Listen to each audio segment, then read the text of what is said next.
Hello students, first I will explain you graphical method of linear programming problem.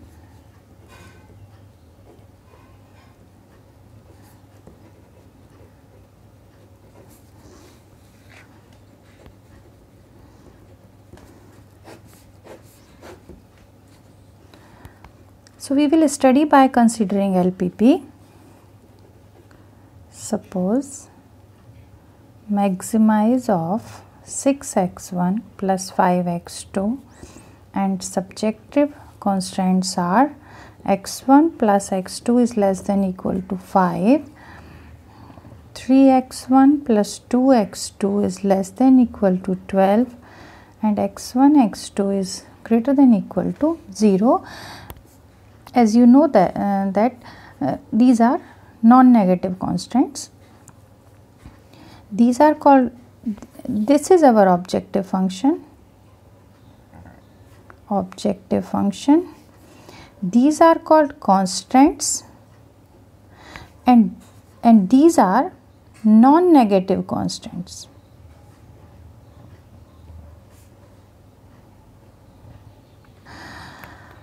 So we will study here geometric solution or graphical method. So how to draw a graph to corresponding inequality.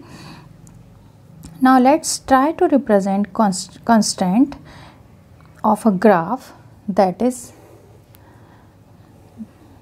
we have here 2 points x1 and x2. So we only look into first quadrant because our both constraints x1 x2 are greater than or equal to 0 at the point 0 0. So we will not look at the remaining 3 quadrant. We first try to represent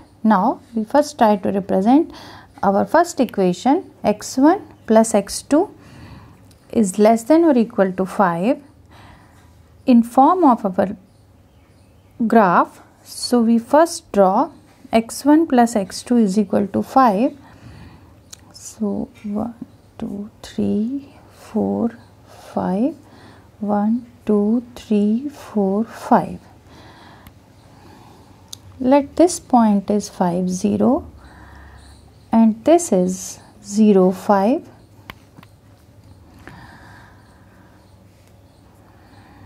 We try to identify 2 points in both the axes. So these 2 points should be 5 0 and 0 5. So we draw the line. Here and this line is x1 plus x2 is equal to 5. Okay, this line divides the quadrant into 2 regions. x1 plus x2 is less than equal to x1 plus x2 is less than or equal to 5 and other reason is x1 plus x2 is greater than equal to 5. Here the origin 0 0 is less than or equal to 5. Origin is 0 0 and our equation is x1 plus x2 is less than or equal to 5. That is, this is our reason. Okay, this is our reason. x1 plus x2 is less than equal to 5. So we first mark it. Now our second equation is 3x1 plus 2x2 is less than or equal to 12. Now we will draw this equation. So these points 0 6 and this is 4 0. So we draw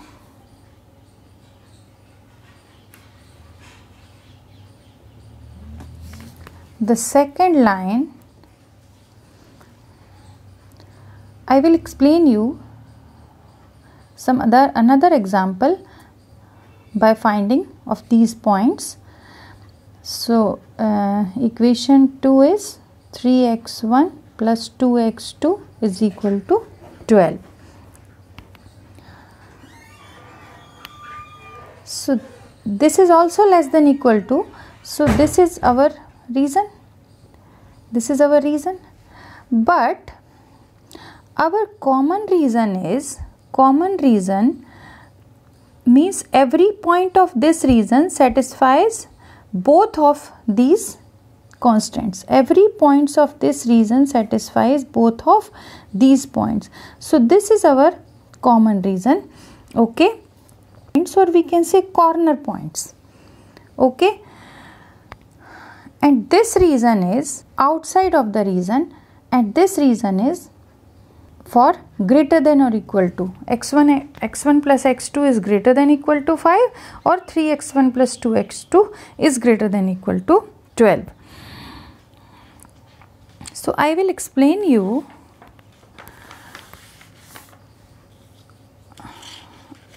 some other example.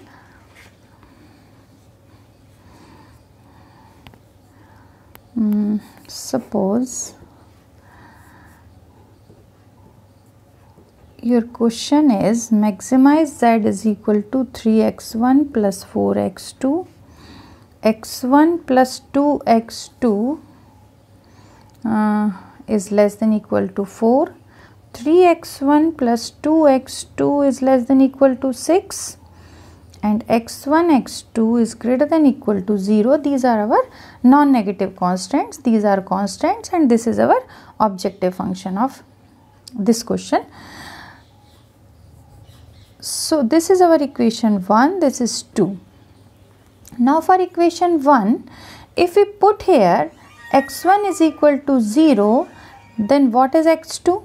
If we put x1 is equal to 0, then our x2 will be 2, and if we put x2 is equal to 0, then x1 will be 4. Okay, so in this equation these are our points. Now same process we repeat here, same process in equation 2. If we put x1 is equal to 0, then x2 is equal to x1 is equal to 0, then x2 is equal to 3, and if x2 is equal to 0, then x1 is equal to 2. So these are the points for equation number 2. Now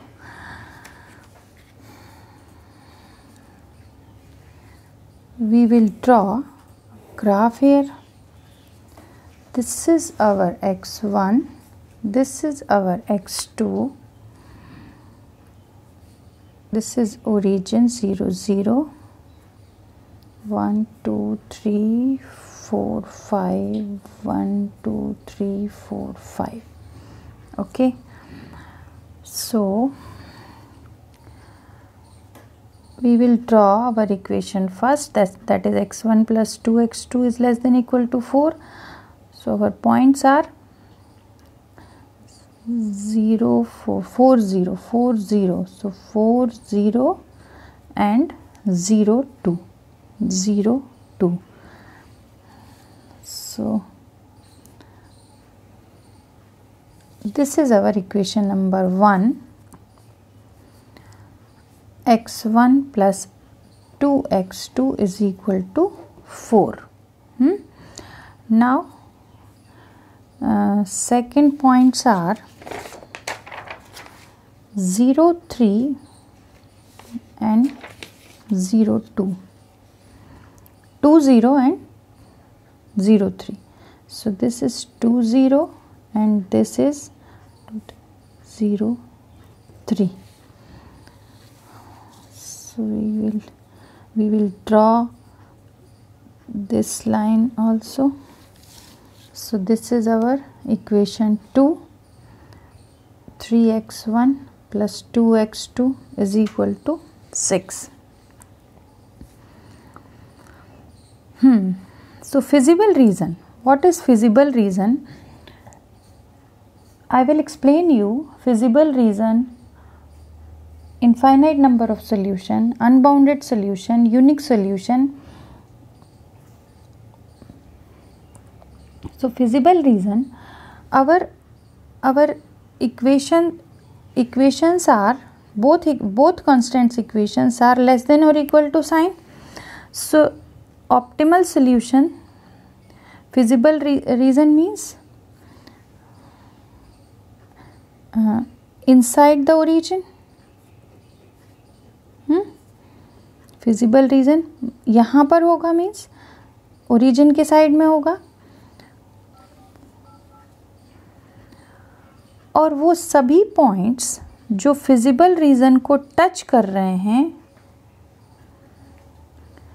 दोनों equation के लिए, equation number 1 और equation number 2 के लिए, वो हमारे optimal solutions होंगे इस पर्टिकुलर एग्जाम्पल के लिए। तो यहाँ पर ये हमारा कॉमन रीज़न होगा, this is our common region. ये दोनों इक्वेशंस को यहाँ पर ये पॉइंट्स टच कर रहे हैं। ऐसे तो रीज़न ये भी है, ये भी है, बाहर भी रीज़न है, बट यहाँ पर हमारा साइन लेस देन और इक्वल टू का है, तो हम यहाँ पर हम इनसाइड ऑफ दोनों इक्वेशन में हमारा रीज़न इनसाइड टुवर्ड्स ओरिजिन होगा, और जो फिजिबल रीज़न कहलाता है वो कौन सा होगा, जो कि इन दोनों लाइंस का कॉमन होगा, जहाँ पर कि दोनों लाइंस को हम सॉल्व करते हैं, दोनों इक्वेशंस को जब हम सॉल्व करते हैं अलजेब्रिक इक्वेशंस को, तो जितने भी पॉइंट्स कॉमन इसमें आ रहे हैं वो हमारा यहाँ पर फिजिबल रीज़न होगा। सपोज़ अब हमने मान लो इनका नाम दे दिया, दिस इज़, ये हमने ओ दिया था, इसको हमने ए दे दिया, ये बी हो गया, ये सी हो गया। यहाँ पर अभी हमें बी को फाइंड करना है, हमें बी नहीं पता है। सो if we solve both of these two equations, x1 plus 2x2 is equal to 4 and 3x1 plus 2x2 is equal to 6. If we solve both of these equations, so we get x1 is 1 and x2 is 3/2. Okay, so हम यहाँ पर इनको लिख लेंगे कि this is our O, and O के points कितने हैं, 0 0, ए का क्या है 2 0, बी हमने क्या निकाल लिया 1 and 3/2, एंड सी के पॉइंट क्या है 0 2। ये हमारे चारों कॉर्नर पॉइंट्स कहलाते हैं यहाँ पर, जो कि फिजिबल रीज़न को टच कर रहे हैं, दोनों इक्वेशंस के कॉमन पॉइंट्स। अब इन पॉइंट्स पर हम z की वैल्यू देखेंगे। So we can say z at 0, z at o means ये जो हमारा मैक्सिमम जो ऑब्जेक्टिव फंक्शन है उसमें हम ये पॉइंट्स रखेंगे। तो 0 0 पर ऑब्जेक्टिव फंक्शन z की वैल्यू कितनी आ गई, this is 0। Similarly here z at a कितना आ गया हमारा, this is 6। Similarly z at b, this is 9, and z at c, this is 8. Okay, अब हमें इस फंक्शन को मैक्सिमाइज करना था, हमें मैक्सिमाइज वैल्यू फाइंड करनी थी। Find the maximum value of z, this is your question. So we have to find maximum of z. So what is the maximum value of z? Maximum value of z is 9. इन चारों में हमारी सबसे ज़्यादा value कौन सी है, 9 है। तो यहीं पर यही हमारा फिजिबल सॉल्यूशन होगा। This is the feasible solution for this example, and optimal solutions, कौन से ऑप्टिमल सॉल्यूशंस पर, x1 is equal to 1 and x2 is equal to 3/2 पर our maximum of z is equal to 9. We will get maximum z is equal to 9, and this is called our final solution by graphical method. Okay, अब यही question उसने ये पूछ लिया होता कि find the value of minimize of z, means minimum value of z हमें निकलवाई होती, तो मैं इसको आपको एक अलग तरीके से बताती हूँ कि हम मिनिमम वैल्यू ऑफ z कैसे करेंगे। हमारा मतलब क्या हो रहा है कि मिनिमम में हमारी जो लेस देन और इक्वल टू साइन है वो ग्रेटर देन इक्वल टू हो जाते हैं। सो अगर मिनिमम हमें क्वेश्चन अब हमारा ये है कि हमें मिनिमम z मतलब z की मिनिमम वैल्यू फाइंड करनी है। सेम क्वेश्चन है 3x1 + 4x2, जो कंस्टेंट्स हैं वो चेंज हो जाएंगे, x1 + 2x2 यही थे हमारे, and this is greater than equal to 4, 3x1 + 2x2 is greater than equal to 6, and x1 x2 ये हमेशा नॉन नेगेटिव ही होते हैं, जो हमारे नॉन नेगेटिव कंस्टेंट्स कहलाते हैं। अब यदि हम इस वाले क्वेश्चन में सेम ग्राफ ड्रॉ करेंगे, हमारे पॉइंट्स भी सारे सेम आएंगे, इस पर्टिकुलर इक्वेशंस पर जो हमने पॉइंट्स निकाले वो भी वही आएंगे, इसमें भी हमने पॉइंट्स जो निकाले वो सेम जो प्रीवियस एग्जाम्पल है उसके हिसाब से आएंगे। अब जब हम इसको ड्रॉ करेंगे तो ड्रॉ भी हम सेम मेथड से करेंगे।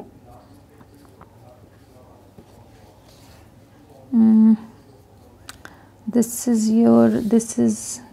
2 0, जैसा मैंने आपको बताया पहले सेम वैसे ही होगा। This is 0 2 and this is 1 2 3 0 3। Okay, सो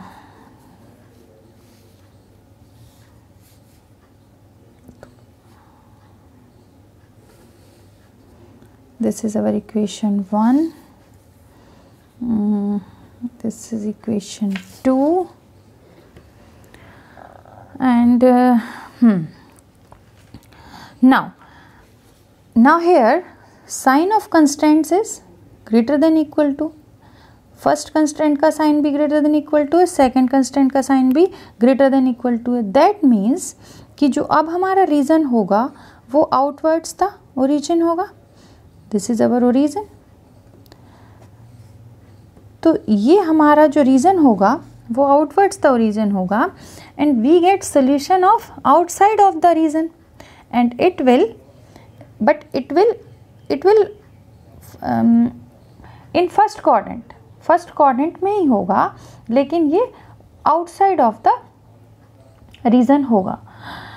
तो अब आउटसाइड ऑफ द रीजन में हमें कौन से पॉइंट्स देखने पड़ेंगे जो कि वो फिजिबल रीजन बना रहे हैं। उस पर्टिकुलर रीजन में हमें कौन से पॉइंट्स होंगे हमारे जो कि उस फिजिबल रीजन को सेटिस्फाई कर रहे हैं।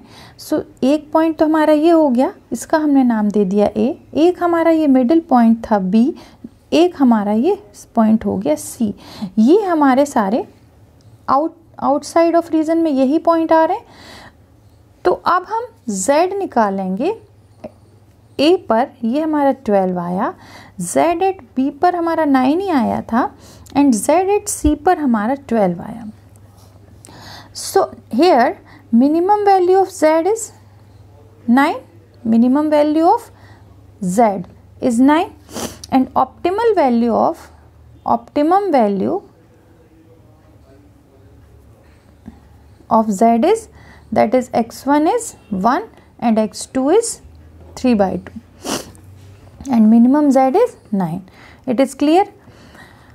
Now अब यदि ऐसा होता है कि आपका मैक्सिमम Z 3x1 + 4x2 है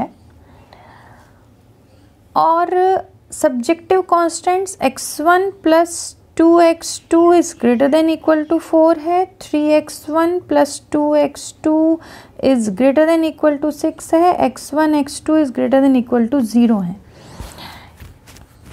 और हमारा फंक्शन मैक्सिमम है। मैंने लास्ट आपको ये क्लियर कर दूं कि मैंने लास्ट में आपको क्या बताया था कि हमने sign greater than equal to लिए हैं कब, जबकि हमें फंक्शन की वैल्यू मिनिमाइज करनी है। बट यहाँ पर अब हमारा क्वेश्चन क्या है कि हमें फंक्शन की मैक्सिमाइज वैल्यू ही फाइंड करनी है, और हमारे जो कंस्ट्रेंट्स दिए हुए हैं उनके साइंस भी ग्रेटर देन इक्वल टू हैं। सो हियर जो रीज़न है, क्योंकि हमें मैक्सिमम z निकालना है, तो ये आउटसाइड रीजन जो होगा वो आउटसाइड में ही होगा, बट यहाँ पर मिनिमम z निकालना था तो यहाँ हमें मिनिमम पॉइंट्स थे, मतलब ये 2 या 3 पॉइंट्स जो हमें मिनिमम मिल रहे थे हम उन्हीं को कंसीडर करेंगे। लेकिन यदि यहाँ पे मैक्सिमम ऑफ z निकालना है, मतलब z की बहुत सारी वैल्यूज़ होंगी, रीज़न आपका आउटसाइड ही होगा बट आउटसाइड में भी बहुत सारे पॉइंट्स होंगे और इन बहुत सारे पॉइंट्स में कई सारे पॉइंट्स सेम भी हो सकते हैं। जैसे यहाँ पर भी मिनिमम में भी 2 पॉइंट सेम आए, यहाँ तो हमने 3 पॉइंट से लिए क्योंकि हमें मिनिमम पॉइंट से निकालने थे, मिनिमम z ही निकालना था। बट जब मैक्सिमम z निकालना हो तो हमारे ऐसे कई सारे पॉइंट्स होंगे, इन पर्टिकुलर पॉइंट्स के बीच में भी होंगे, इनके बीच में भी होंगे, तो इनमें कई पॉइंट सेम भी होंगे, मतलब सेम हो सकते हैं, और इस टाइप का जो सॉल्यूशन मिलेगा उसे हम अनबाउंडेड सॉल्यूशन कहते हैं। अनबाउंडेड सॉल्यूशन होगा, फिजिबल रीजन में बहुत सारे पॉइंट्स उसको मैक्सिमाइज करते हैं, then this is called unbounded solution. और इस टाइम पे जो हमें ऑप्टिमल वैल्यूज मिलती हैं या हम उसको कहेंगे infinite number of solutions. Unbounded and infinite number of solutions both are same. तो इस केस में हमें अनबाउंडेड सॉल्यूशंस मिल जाएंगे या इनफाइनाइट नंबर ऑफ सॉल्यूशंस मिल जाएंगे। अब सपोज मैं इसी क्वेश्चन को थोड़ा सा स्लाइड में अपने ऑब्जेक्टिव फंक्शन को चेंज करती हूँ, और जब मैं इसको चेंज करके सपोज मैंने इसको लिखा, मैंने थोड़ा सा इसमें चेंज किया, maximize z is equal to 3x1 plus 2x2 and x1 plus 2x2 is less than equal to 4, 3x1 plus 2x2 is less than equal to 6. Now our objective function is maximize z, 3x1 plus 2x2, 4 की जगह 2 कर दिया, and यहाँ पे जो हमारे constant signs हैं both are less than or equal to. Our non-negative constants are x1 x2 is greater than equal to 0. यहाँ इसके पॉइंट्स भी सेम निकलेंगे, इसके पॉइंट्स भी सेम निकलेंगे, ग्राफ भी आपका सेम ड्रॉ होगा, बट यहाँ पे हमने ऑब्जेक्टिव फंक्शन चेंज किया है। ऑब्जेक्टिव फंक्शन चेंज किया मतलब जो जो हमारे पॉइंट्स आए हैं अब हमारे लेस देन इक्वल टू है, सो इनसाइड द टुवर्ड्स ओरिजिन हमारा रीजन होगा, सेम एज इट इज़ चलेगा हमारा जो मैंने फर्स्ट क्वेश्चन आपको बताया था ना। अब हम इस ऑब्जेक्टिव फंक्शन पर यदि z पर मतलब o पॉइंट पर z की वैल्यू निकालें, so this is 0। Similarly z की वैल्यू हम a पे निकालें तो 6, z की वैल्यू हम b पर निकाल रहे हैं तो 6 आ रही है, z की वैल्यू c पर निकाल रहे हैं तो 4 आ रही है। अब यहाँ पर हम देख रहे हैं कि इस पर्टिकुलर ऑब्जेक्टिव फंक्शन में 2 सॉल्यूशंस मिल रहे हैं हमें, 2 solutions are same and will give maximum value, और ये हमें मैक्सिमम वैल्यू भी दे रहे हैं। देन इस टाइप के सॉल्यूशन हमारा यूनिक नहीं होगा, we will not get unique solution. ये सॉल्यूशन हमारा कैसा होगा, इनफाइनाइट नंबर ऑफ सॉल्यूशन होगा। दिस इज कॉल्ड इनफाइनाइट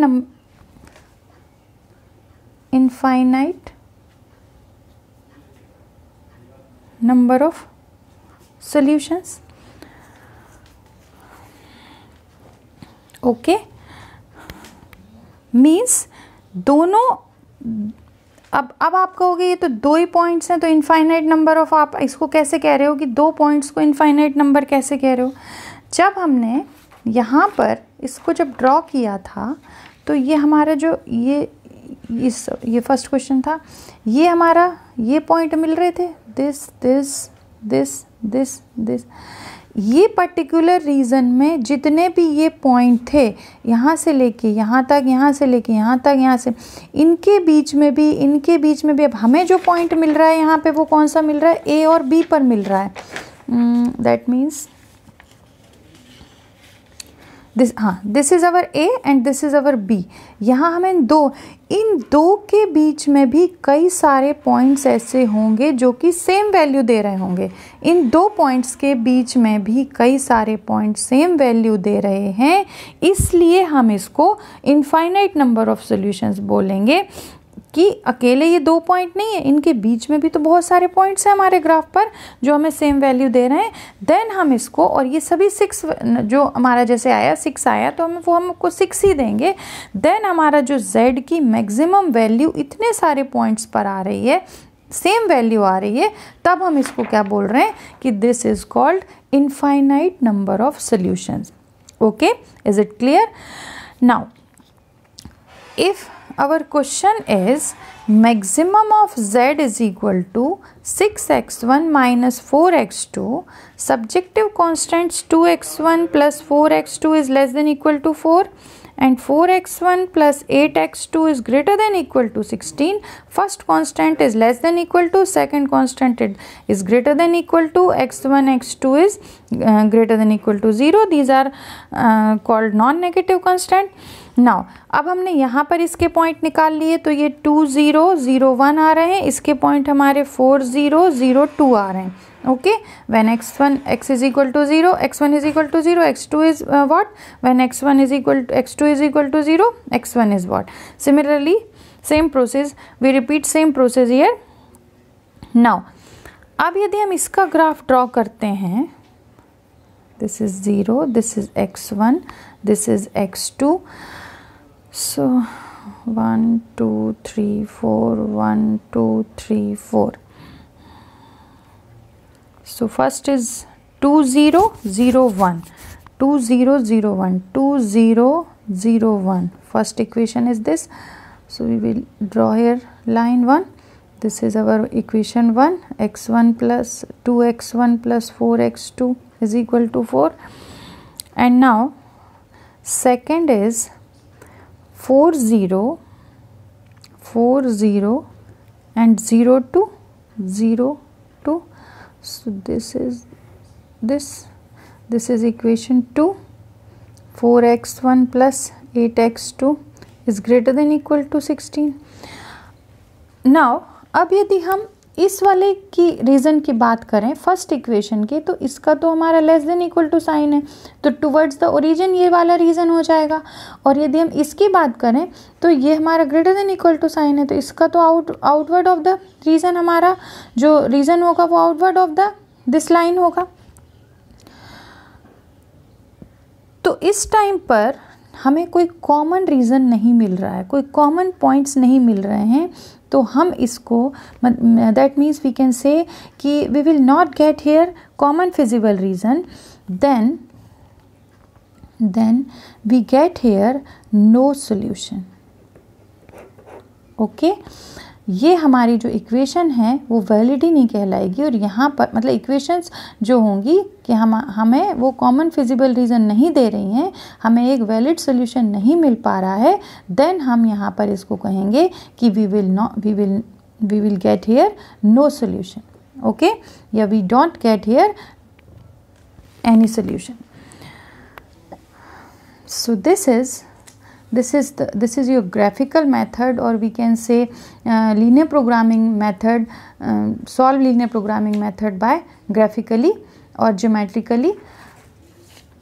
तो मैंने आप लोगों को सबसे पहले फिजिबल रीज़न बता दिया, अनबाउंडेड सोल्यूशन बताया, इनफाइनाइट मैनी सोल्यूशंस बता दिए, एंड हमें जब सोल्यूशन मिलेगा ही नहीं, ये सारी कंडीशंस मैंने आपको क्लियर की।